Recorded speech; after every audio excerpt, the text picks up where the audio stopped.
ሁልጊዜ ሰዎችን ለማስደሰት ትሞክራላችሁ? ስሜታችሁን የሚጎዱ ሰዎችን ማቆም አልቻላችሁም?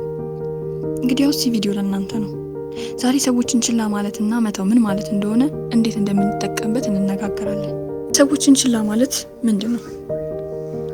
ሰዎችን ችላ ማለት ግዴለሽነትም ትዕቢትም አይደለም። ብዙዎቻችን በእንደዚህ አይነት ሁኔታ ውስጥ አድገናል። ሰዎችን አትቆጣ፣ ሰዎች ምን ይሉሃል፣ ትዕግስት አድርግ የሚሉ ቃላቶች ለእኛ አዲስ አይደሉም። ግን ይህ ትዕግስት አንዳንዴም ራሳችንን ይጎዳል። ሰዎችን ሁሉ ለማስደሰት ስንሞክር ራሳችንን እንረሳለን። ይህ ልምድ ደግሞ በዝምታ ይጎዳናል። ሰዎችን መተው ለምን ያስፈልጋል?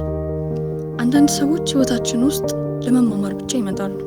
ሁሉንም ሰዎች ማቆየት ራሳችንን መጉዳት ነው። መተው ማለት መሸነፍ አይደለም። መተው ማለት ራሳችንን መምረጥ ነው።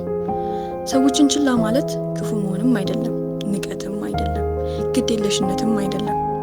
ስሜታችሁን የሚጎዱ ነገሮችን መገደብ ማለት ነው። ሁሉም ነገሮችን ሀሳብ መስማትና መመለስ የለባችሁም። አንዳንድ ነገሮችን ዝም ብለን ማለፍ ጤናማ ነው።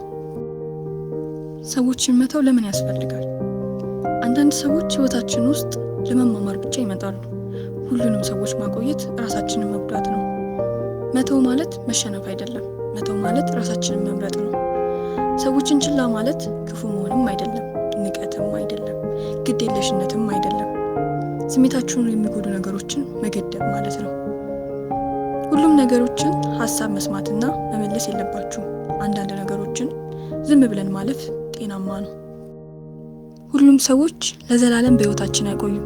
አንዳንድ ሰዎች እኛን ለማስተማር፣ ለልምድ እና እኛን ለማንቃት ብቻ ይመጣሉ። ነገር ግን እኛ እነሱን በግድ ለመያዝ እንሞክራለን። ይህ ደግሞ ራሳችንን ማድከም ነው። ሰዎችን ችላ ማለት ህይወትን ያቀላል፣ መተው ደግሞ ነፃነትን ይሰጣል። ራሳችንን በመምረጥ ለራሳችን ትልቅ ውለታ እንዋልለት። የዛሬው ቪዲዮ ይህንን ይመስላል። እንደወደዳችሁት እርግጠኛ ነኝ። ላይክ እና ሰብስክራይብ ማድረግን አትርሱ።